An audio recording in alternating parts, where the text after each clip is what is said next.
What is the cost of an aeroplane? You must have thought while looking at a plane in the sky that what is the cost of it?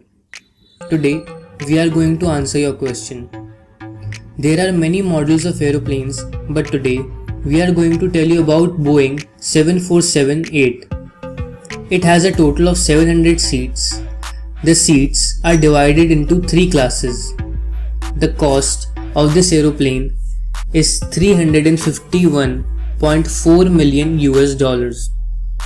If we talk about other aeroplanes, the cost of Boeing 747-400 is $241 million US.